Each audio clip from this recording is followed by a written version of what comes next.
Bienvenidos y bienvenidas a su programa bíblico existencial, donde compartimos con ustedes este camino de la palabra de Dios, de esa revelación maravillosa que se nos entrega a través ahora de esta segunda epístola a los Corintios. Y vamos a comenzar en el nombre del Padre, y del Hijo y del Espíritu Santo. Padre de bondad, nos ponemos en tus manos para que todo lo que compartamos nos ayude a crecer como verdaderos discípulos, misioneros tuyos en salida y sinodales. Que podamos realmente dejarnos conducir por tu Espíritu para convertirnos en palabra viviente. Por Jesucristo nuestro Señor. Amén. Bien, miramos hoy el capítulo 2 de esta segunda carta a los Corintios. En mi interior tomé la decisión de no ir otra vez con tristeza a ustedes, porque si yo los entristezco, ¿quién podría alegrarme sino el que se ha entristecido por mi causa? Y si les escribí aquello, fue para no entristecerme a mi ida, a causa de los mismos que deberían procurarme alegría, convencido respecto a todos ustedes de que mi alegría es la alegría de todos ustedes. Efectivamente, les escribí en una gran aflicción y angustia de corazón, con muchas lágrimas, no para entristecerlos, sino para que conocieran el amor desbordante que a ustedes les tengo. Pues si alguien me ha causado tristeza, no es a mí solo a quien la ha causado, sino, en cierto sentido, para no exagerar, a todos ustedes. Bastante es para ese tal el castigo infligido por la mayoría, por lo que es mejor que le perdonen más bien y le animen, no sea que se hunda en una excesiva tristeza. Les suplico, pues, que hagan prevalecer la caridad para con él. Les escribí también con la intención de probarlos, a ver si su obediencia era perfecta. A quien ustedes perdonen, también yo les perdono. Pues lo que yo perdone, si algo he perdonado, fue por ustedes en presencia de Cristo, para no ser engañados por Satanás, pues no ignoramos sus propósitos. Llegué pues a Troade para predicar el Evangelio de Cristo, y aun cuando se me había abierto una gran puerta en el Señor, mi espíritu no tuvo punto de reposo, pues no encontré a Tito, mi hermano, y despidiéndome de ellos salí para Macedonia. Gracias sean dadas a Dios, que nos asocia siempre a su triunfo en Cristo, y por nuestro medio difunde a todas partes el olor de su conocimiento. Pues nosotros somos para Dios el buen olor de Cristo entre los que se salvan y entre los que se pierden. Para los unos olor de muerte que mata, para los otros olor de vida que vivifica. ¿Y quién es capaz de esto? Ciertamente no somos nosotros, como muchos que negocian con la palabra de Dios. Antes bien, con sinceridad y como de parte de Dios y delante de Dios, hablamos en Cristo. Bien, este texto del segundo capítulo de la segunda epístola a los Corintios, tenemos que introducirlo recordando que cuando Pablo escribe estas cartas, él no está pensando que está escribiendo palabra de Dios. Esto es importante porque a veces uno puede tener la tentación o la creencia de que cuando Pablo escribió, él sabía que estaba escribiendo palabra de Dios. No, Pablo escribe unas cartas que son espirituales, pastorales, con el fin de acompañar, guiar y corregir a las comunidades. Posteriormente, la iglesia, cuando ya ha avanzado, descubre en esas cartas revelación de Dios. Descubren esas cartas palabras de Dios, sin olvidar que también hay palabras del hombre.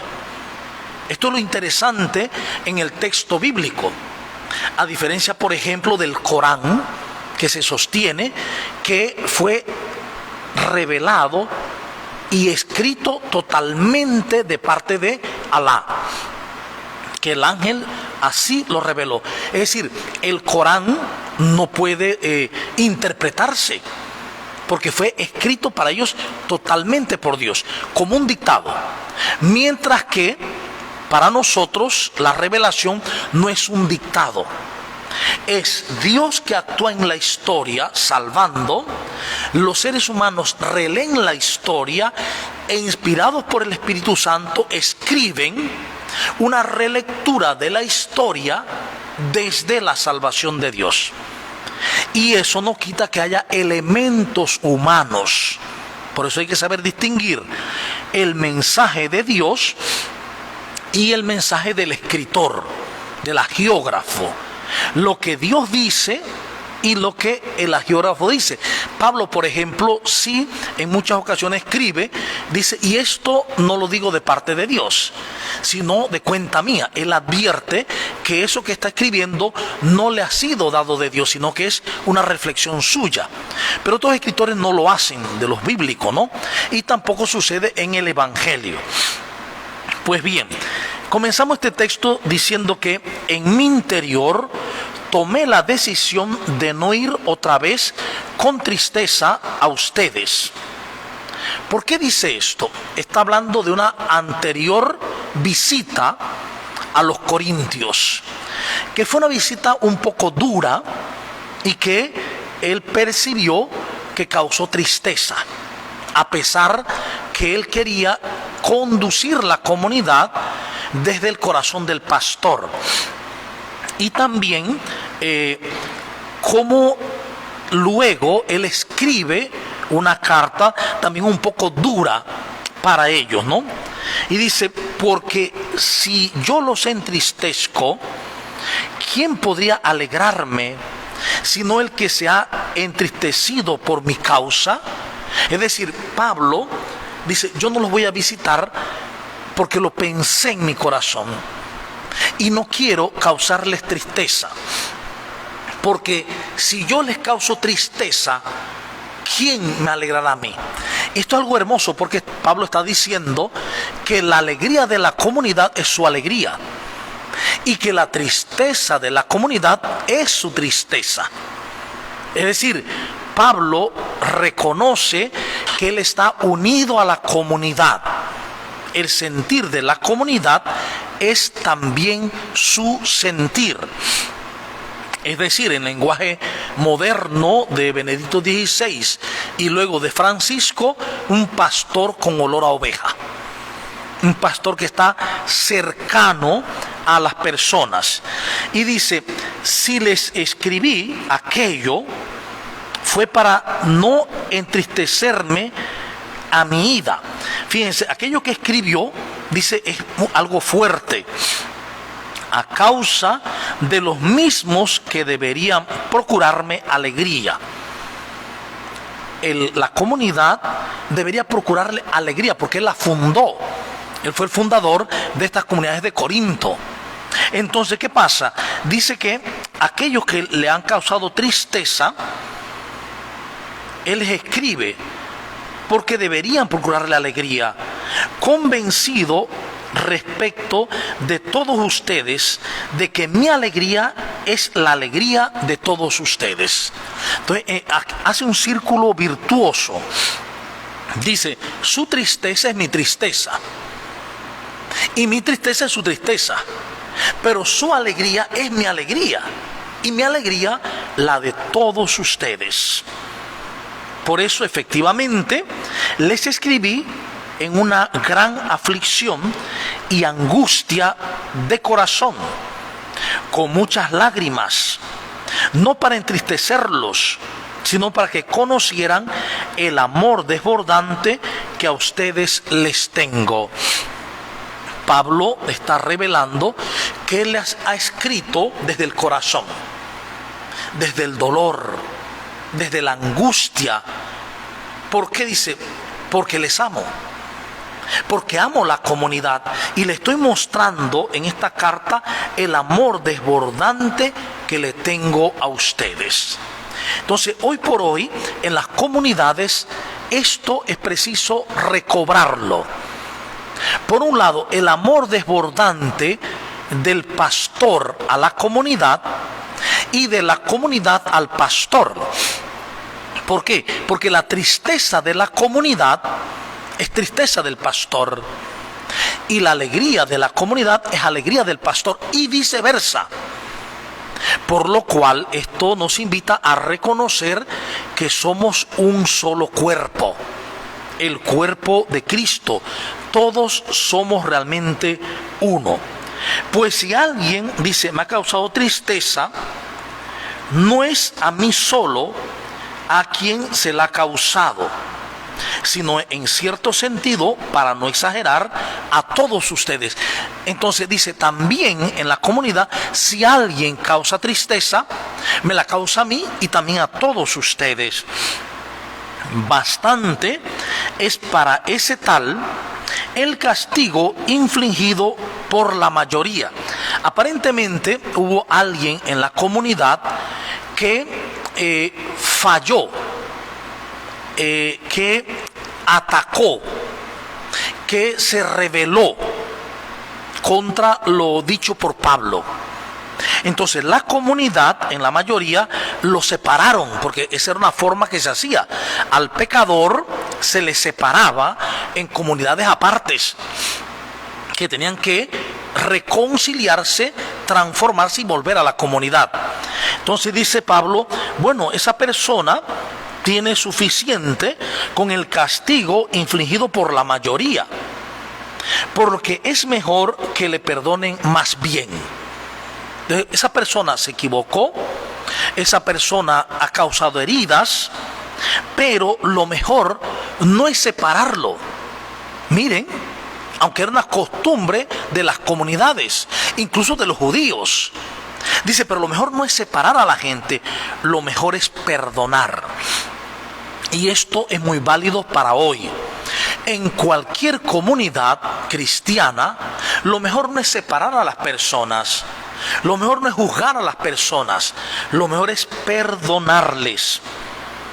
Por eso va a decir, perdónenle más bien. Y le animen, no sea que se hunda en una excesiva tristeza. Es decir, no lo separen, no lo excluyan, no sea que se deprima. Esa profunda tristeza es lo que hoy llamamos depresión. ¿Ve?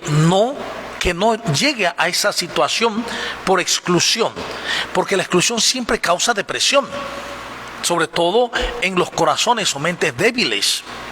Dice, les suplico pues que hagan prevalecer la caridad para con él. Qué hermoso. Debe haber una primacía de la caridad, una primacía del amor. Aun cuando alguien falla, el amor es la única respuesta posible. ¿Y por qué estás diciendo eso?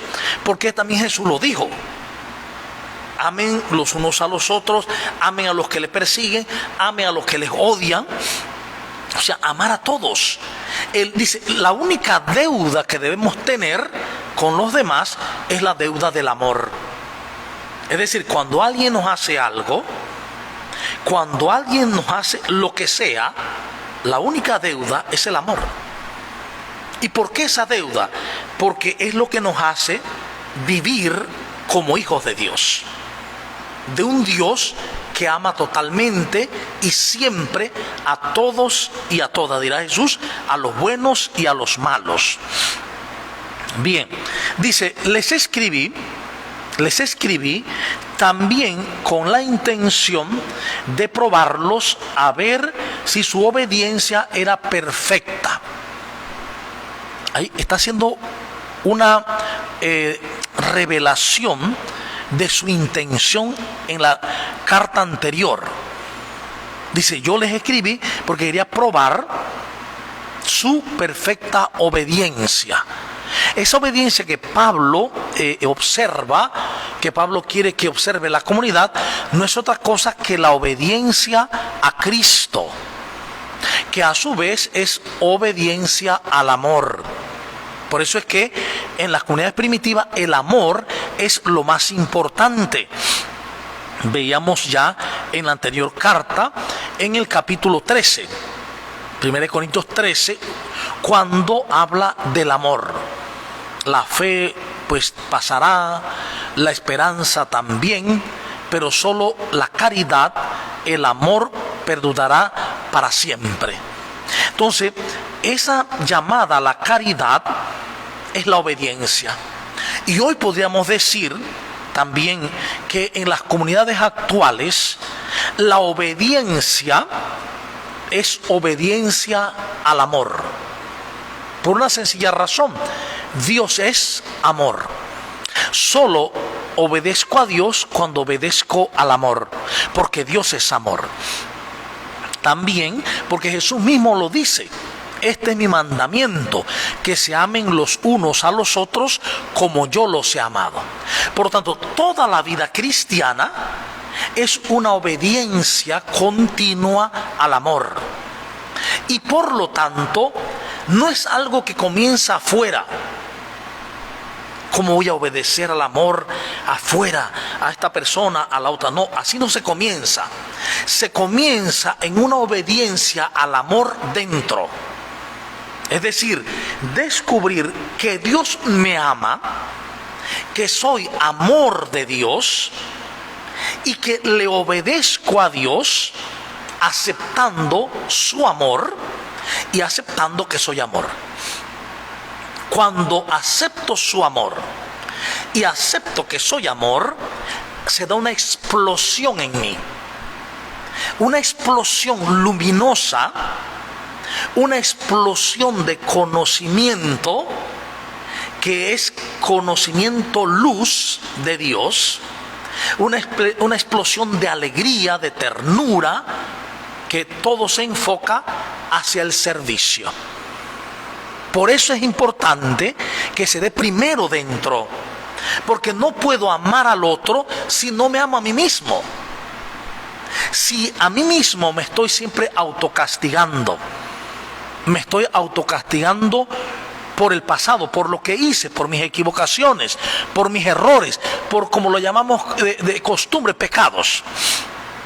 Y fíjense que es algo interesante, porque el único ser en esta tierra que se autocastiga una y otra vez por lo que ha hecho es el ser humano.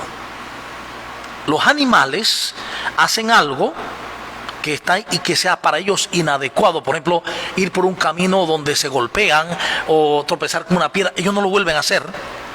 Ellos pasaron eso y no lo vuelven a repetir.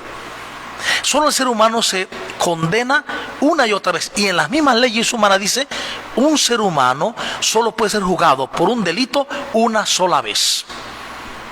Eso es lo que dice la ley nuestra, tanto la canónica eclesial como la civil.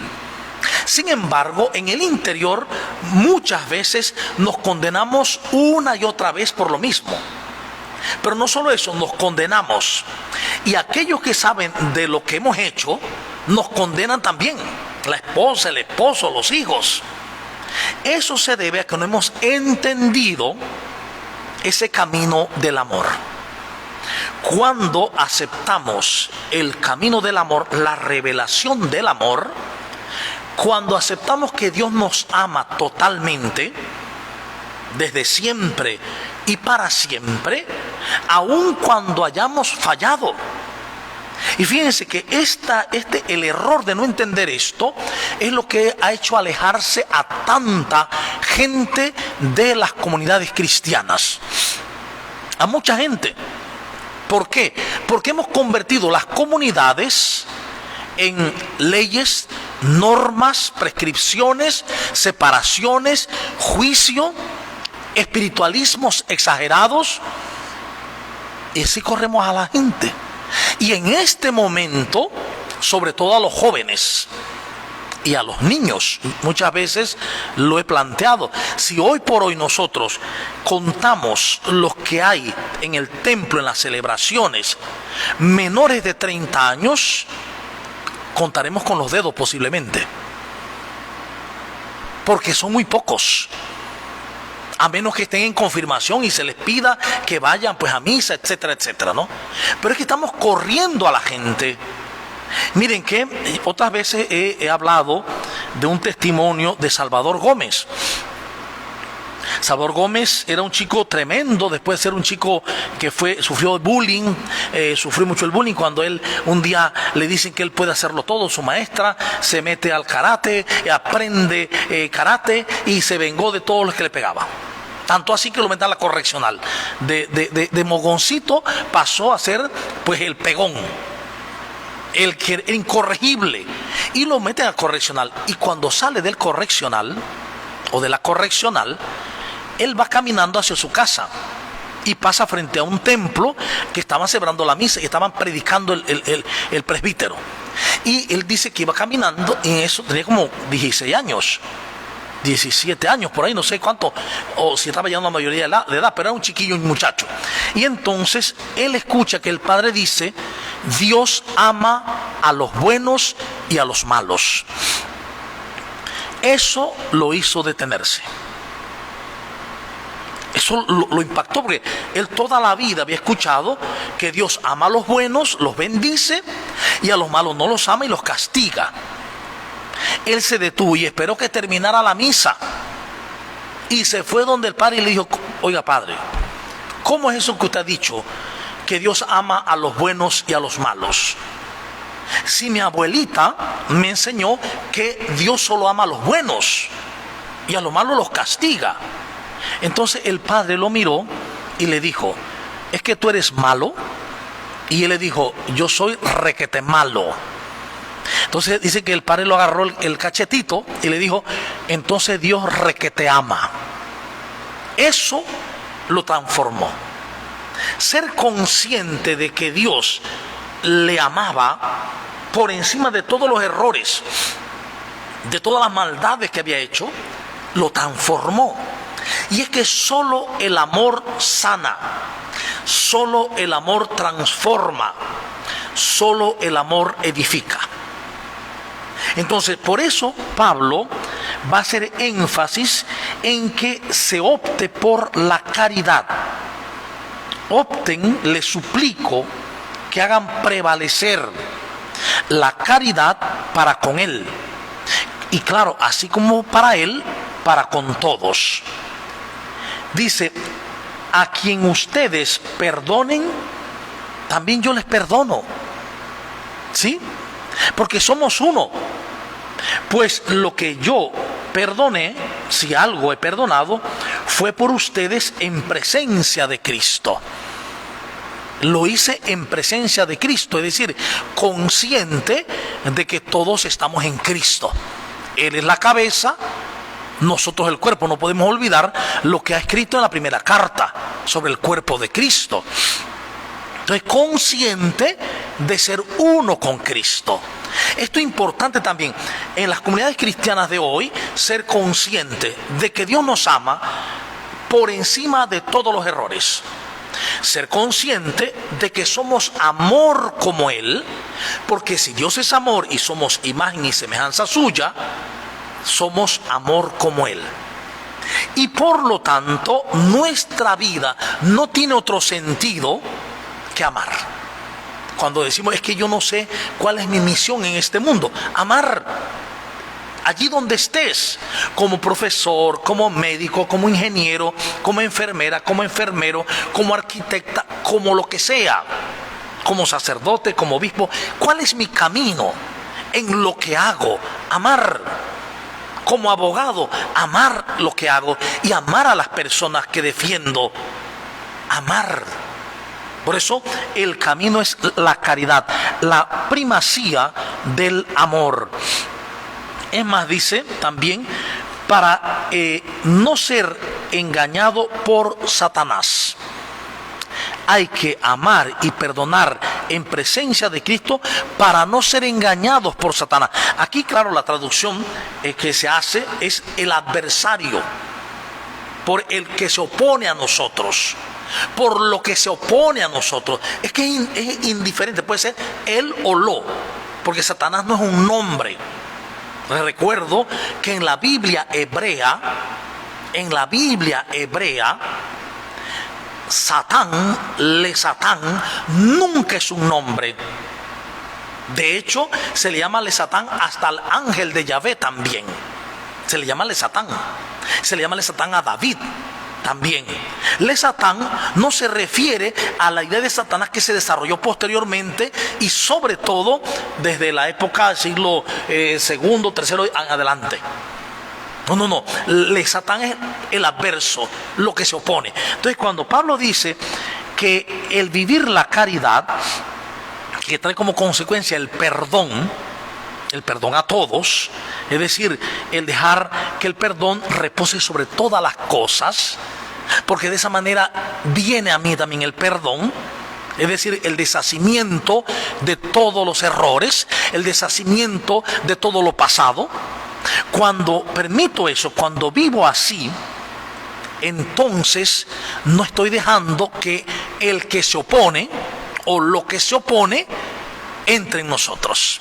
¿Qué es lo que se opone? El pensamiento del mundo, el pensamiento egoísta, el pensamiento de miedo, por lo tanto el pensamiento de defensa y ataque, que lo que hace vivir es un infierno. Cuando en una comunidad la fuerza que la dirige no es la del Espíritu Santo, sino la fuerza del mundo, que es el miedo, entonces ese miedo genera una serie de eventos: miedo, errores, peleas, contiendas, envidias, defensa, ataque, habladuría. Cuando en las comunidades se vive esto, lo que se está evidenciando es que la fuerza que lleva a la comunidad es la del mundo, la del miedo.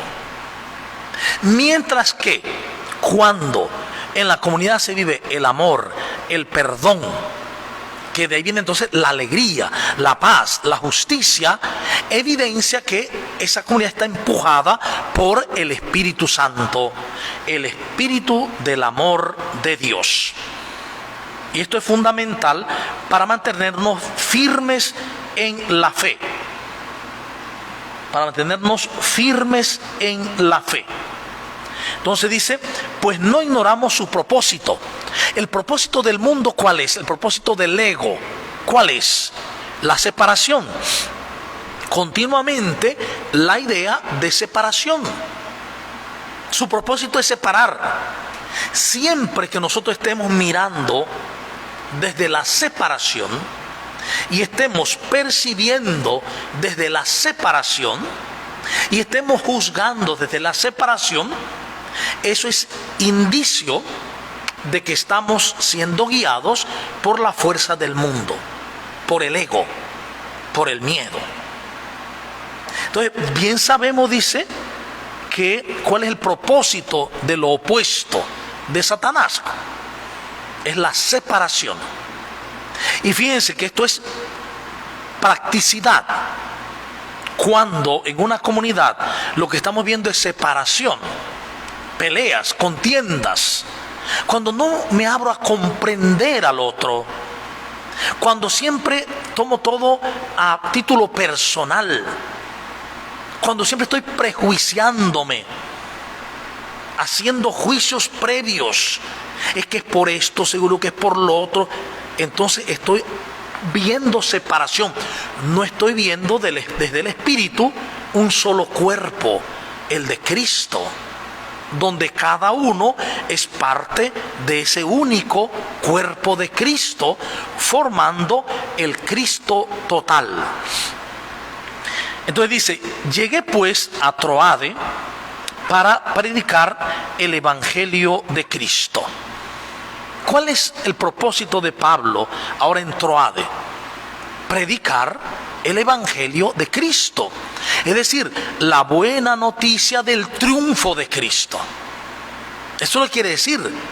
del triunfo de Cristo, el que triunfó sobre la muerte, el mal y el pecado. El triunfo de Cristo. Es más, dice, y aun cuando se me había abierto una gran puerta en el Señor, mi espíritu no tuvo punto de reposo, pues no encontré a Tito, mi hermano, y despidiéndome de ellos salí para Macedonia.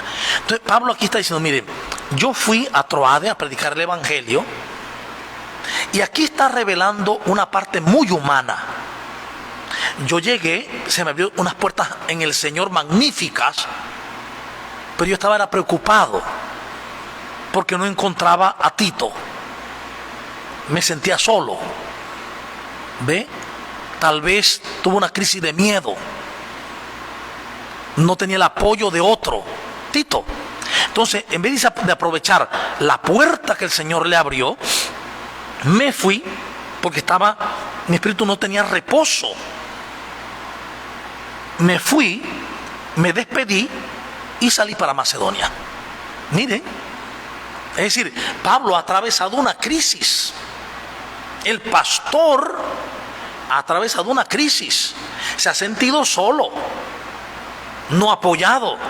Y a pesar de que le ha abierto una puerta en la comunidad para evangelizar, él se siente en su espíritu, dice, en su interior. Cuando habla de su espíritu hay que entender en su mente, en su psicología. No tenía reposo.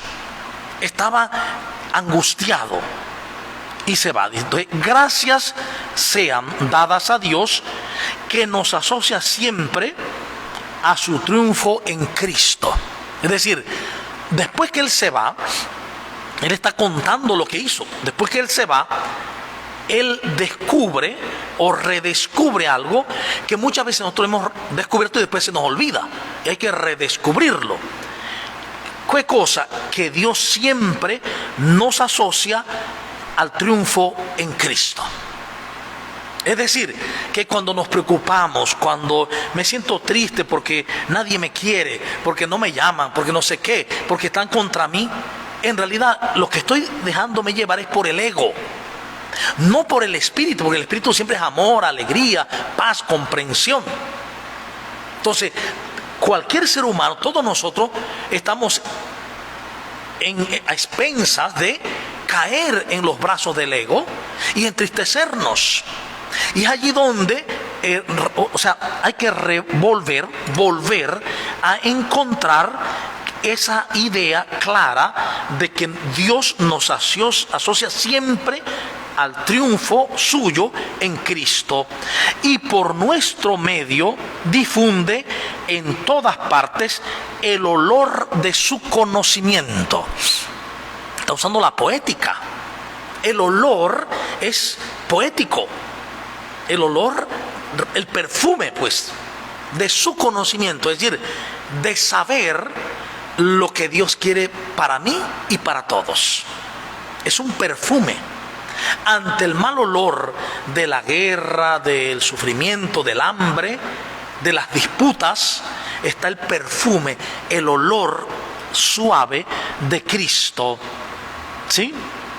Ese olor, dice, que se difunde a través nuestro, es un olor de su conocimiento, de entrar en intimidad con Él, de su amar para nosotros, pues nosotros somos para Dios el buen olor de Cristo entre los que se salvan y entre los que se pierden.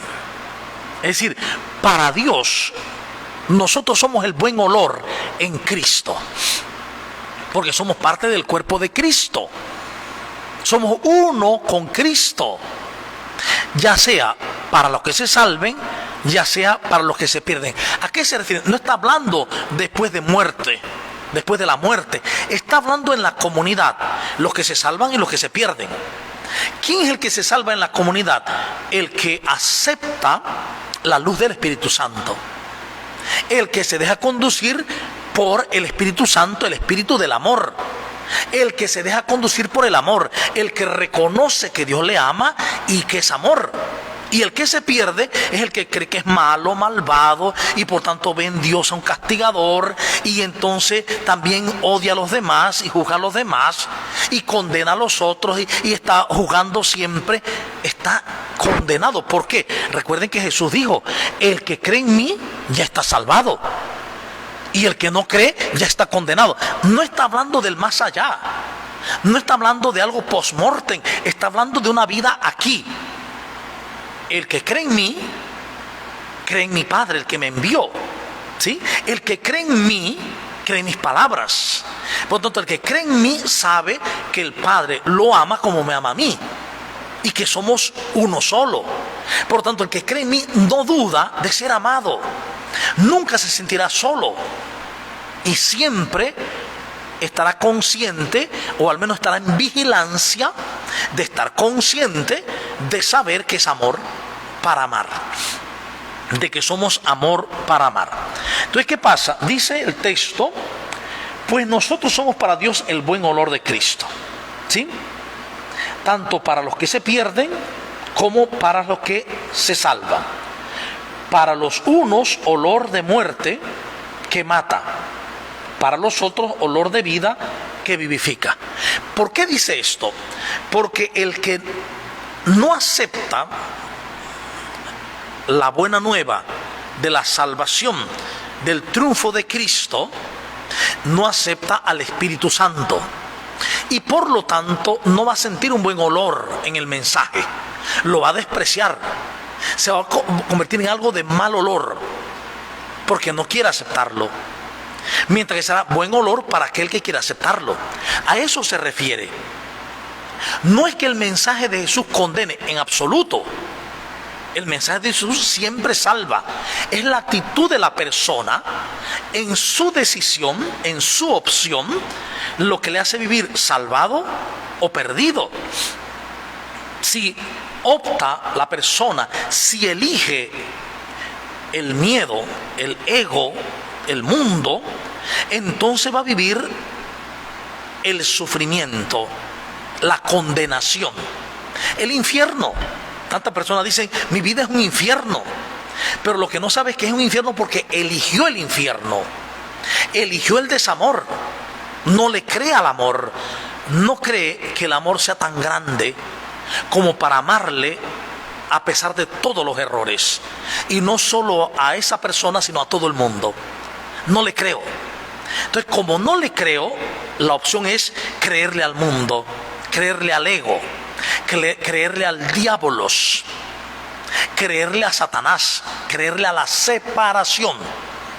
Y claro, creerle a la separación me permite entonces sí odiar a un hermano. Yo puedo odiar a un hermano e ir a la iglesia.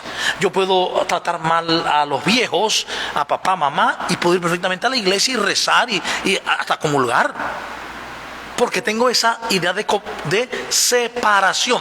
Lo que no sabe la persona es que está viviendo diabólicamente, en el diabolos, en la división. Mientras que aceptar el camino del Espíritu es camino de la unidad.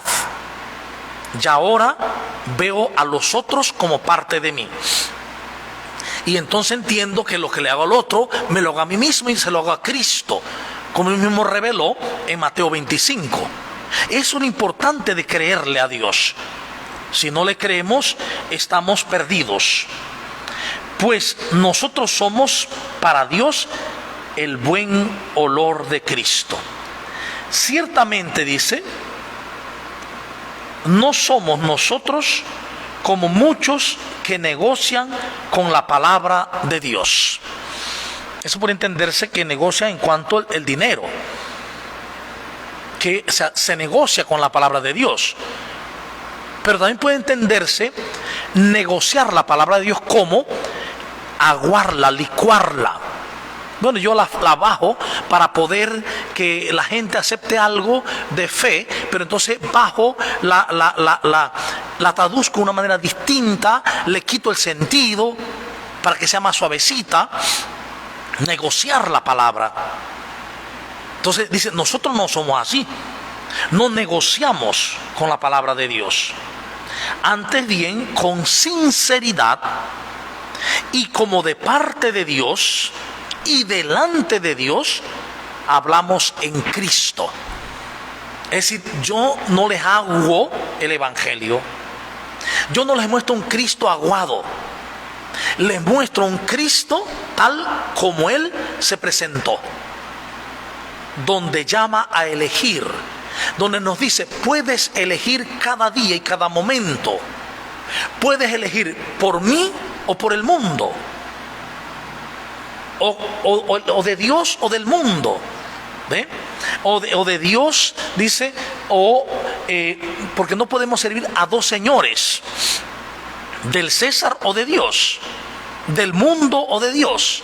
Y eso es una elección de cada momento. Yo elijo, tú eliges creerle a Jesús, creerle a Dios y optar por el Espíritu, dejarme conducir por el Espíritu, dejarnos conducir. O elijo creerle al mundo. Si le creo a Jesús, le creo a Dios, mi mundo va a estar basado en la unidad. Si le creo al mundo, al ego, al miedo, mi mundo va a estar basado en la separación. Si le creo a Dios, es impensable odiar, separar, juzgar. Es impensable, porque lo que le haga al otro me lo hago a mí mismo. Estoy claro en eso y se lo hago a Cristo. Pero si opto por el mundo, es perfectamente viable juzgar, condenar. Y fíjense, por eso es que uno puede ver mucha gente que puede ser muy religiosa o que se sepa la palabra de cabo a rabo, que sabe mucho de textos, de documentos, y sin embargo siempre están juzgando a los que no responden a lo que ellos creen. Están juzgando a los otros. Ya ese juicio a los demás es prueba de que a quien siguen no es al Espíritu Santo, es al ego, al mundo, porque están viendo separación. Si supieran que somos uno, si uno sabe que es uno con los demás y con Cristo, jamás juzgará a alguien, porque sabe que ese otro es parte de mí. Y por lo tanto, en vez de juzgar, en vez de levantar la mano señalando, levantaría la mano tendiéndola para ayudar a levantar al caído. Porque ese que parte de mí ha herido, es el dedo, la uñita del cuerpo de Cristo que se ha golpeado y que hay que curarlo, hay que sanarlo. Entonces este es el camino al que llama pues Pablo en este segundo capítulo de la carta a los Corintios. Ahora vamos a dar un tiempo para preguntas y de pronto algunas ideas que hay por allí. Ya vemos una primera intervención. Dice, es importante tener presente que desde que estamos en el mundo podemos caer en la tentación, no porque haya algo externo a alguien que nos conduzca, nos lleve a esa condición, sino por elección propia, ya sea de manera consciente o inconsciente. Es por ello que siempre debemos estar atentos, no de lo que hacen los otros, sino de cómo respondemos nosotros a sus actos. Es muy interesante esta intervención porque es cierto, todos los que venimos a hacer esta experiencia espacio-tiempo, por un lado olvidamos lo que hay antes de esta venida.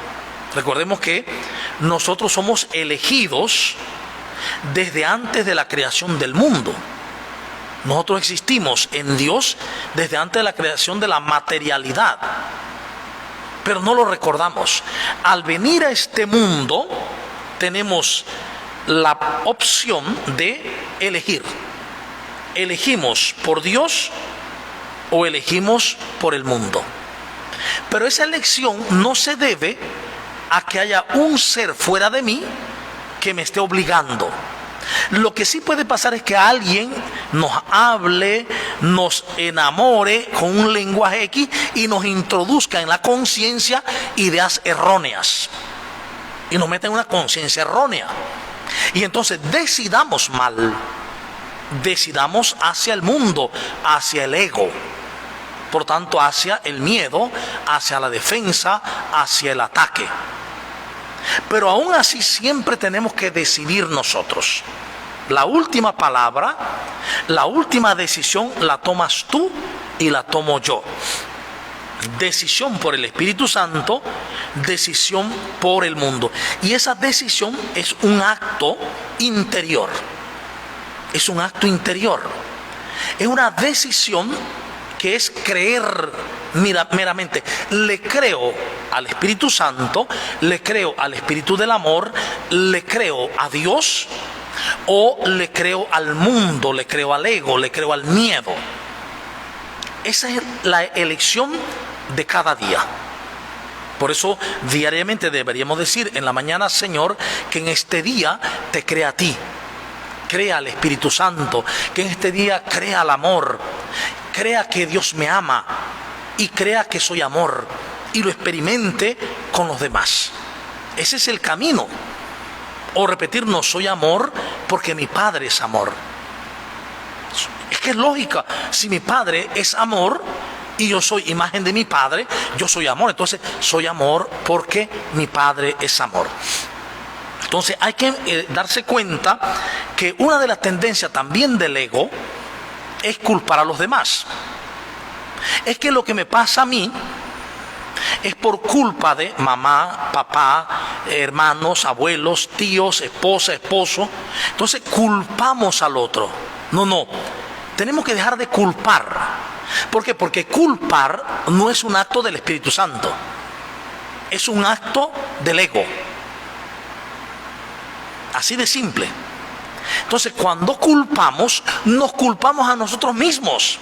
Porque si el otro es parte de mí y yo soy parte de él, al culparle me culpo, al odiar me odio. Además, cuando estoy culpando y culpando, nunca saldré de ese círculo vicioso de la separación y del miedo, de la defensa y del ataque, de la carencia, de la necesidad. Nunca saldré, porque estoy enredado allí. Cuando escucho la voz del Espíritu y me salgo de ese círculo, me dejo ayudar por el Espíritu Santo y salgo de ese círculo vicioso, entonces le creo a Él. Le creo que existo desde antes de la creación del mundo. Le creo que soy amor como Dios mismo porque vivo dentro de Dios. Esto es lo que maravillosamente el Papa Francisco, lo hemos dicho muchas veces, lo dijo en Gaudete et Exsultate. Hemos enseñado durante mucho tiempo que Dios habita en nuestros corazones. Y eso lo vemos en los catequistas, en los niños. ¿Y dónde está Dios? En el cielo. ¿Y dónde más? En el corazón. Dice el Papa, pero ahora debemos ya enseñar que nosotros habitamos en Dios, que Él es nuestro templo santo. Entonces, si nosotros habitamos en Dios y Dios es todo amor, nosotros habitamos en el amor. Y si habitamos en el amor es también porque somos amor, porque estamos dentro de Dios mismo. No puede habitar dentro del amor el odio. Entonces somos amor. Pero al no creerlo, entonces vivimos el mundo del ego, el mundo del miedo. Entonces la elección es de cada uno. Aquí otra participación dice: cuando nos dejamos influenciar por otras personas, es como cuando tenemos un terreno fértil. Cada día, cada momento, cada instante podemos elegir qué semilla sembramos en la parcela de nuestra vida, en nuestros corazones. En el mundo siempre nos toparemos con dos vocecitas y debemos elegir una de las vocecitas, la del amor o la de la separación, la del amor o la del miedo. Esa es así. O elegimos el Espíritu Santo o elegimos por el ego. O elegimos el espíritu del amor o elegimos el miedo. O elegimos el amor o elegimos el desamor. No hay más. De hecho, en términos mucho más simples, más suaves, en las comunidades nuestras, en nuestras propias vidas, cada día estamos eligiendo entre el amor y el desamor. Y podemos hacer un ejercicio. Después del programa, cerremos los ojos un momento y pensemos en lo que ha pasado del día. ¿Qué hemos elegido? Hemos elegido el amor, hemos elegido por el Espíritu Santo o hemos elegido por el miedo. ¿Cómo me doy cuenta? Por los frutos: peleas, envidias, odio, resentimiento, carencia, juicios, etc. He elegido por el miedo. El miedo agota, el miedo cansa, el miedo agota mentalmente. El seguir el camino del ego es un camino que agota. El seguir el camino del juicio, de juzgar a los demás, agota. El seguir el camino del amor nos llena. Y fíjense que el ego en el mundo pretende enseñarnos lo contrario. Nos enseña que el que ama va a ser pisoteado, burlado, es un pendejo, una pendeja, es no sé qué. Eso es lo que dice el ego. Sin embargo, cuando escuchamos al Espíritu, dice, no, el que ama se va multiplicando, los dones se van creciendo. Entre más amo, más crece el amor en mí. Y con el amor la comprensión, con el amor el perdón. Y entonces ya no hay sufrimiento en lo que te digan o en lo que hagan contra ti. ¿Por qué? Porque ya tú comprendes a los demás, comprendemos a los otros. Por eso elegir por el amor es la mejor elección, porque además de eso es la única verdadera. Cuando elijo por el Espíritu Santo, elijo por el amor, estoy eligiendo por lo eterno, estoy eligiendo por la verdad. Pero cuando elijo por el mundo, por el ego, estoy eligiendo por lo transitorio, por lo que todo se acaba, por lo que nada perdura. Entonces estoy eligiendo por la mentira, por el error. Cuando Jesús le dice, ¿y cómo podemos ir donde tú vas si no sabemos a dónde va, Señor? Y dice, yo soy el camino, la verdad y la vida. Es decir, mirando a Jesús, mirando cómo Jesús actuaba, cuál era su proyecto de vida, podremos encontrar en las nuevas comunidades de hoy la vida verdadera. Y podemos anunciarle a la gente la vida verdadera. Por eso es urgente desde la primera asamblea eclesial, desde el sínodo para la sinodalidad, desde los proyectos diocesanos, volver a Jesús. Y volver a Jesús no como algo meramente teórico o meramente de pronto mero espiritualismo, no. Volver a Jesús al proyecto que Él desarrolló en el mundo, entre los seres humanos. Hay que descubrir el proyecto de Jesús y empezar a vivirlo. Y ese proyecto, evidentemente, Él lo marca y lo centra en esto es lo que yo les mando, en que se amen los unos a los otros como yo los he amado. Y ese proyecto de Jesús tiene como 4 preocupaciones. Son preocupaciones por la persona, por su dignidad. Jesús está preocupado, está trabajando por la persona y su dignidad. Por eso trabaja por el hambre de las personas. Por eso trabaja por la salud de las personas. Todo está en función de la dignidad. Y por eso trabaja por las relaciones de las personas. Entonces, Él dice que en las relaciones es donde todo se manifiesta. Por eso en las relaciones es donde hay que amarse los unos a los otros. Cuando se vive en las relaciones este amor, podré ayudar al enfermo y podré ayudar al pobre. Y dignificaré a los demás porque como los amo, les dignifico. Les reconozco su dignidad. Por eso el amor es lo más importante. Es lo más importante en la vida y en la historia. Y es lo único que sana todo. El amor lo vence todo. Te damos gracias, Señor, por esta oportunidad, por esta carta a los Corintios en su segunda carta de Pablo, por este segundo capítulo que nos llama a ser luz de Cristo, testigos de Cristo, de la buena nueva, testigos del amor. Y ese testimonio solo se puede hacer amando.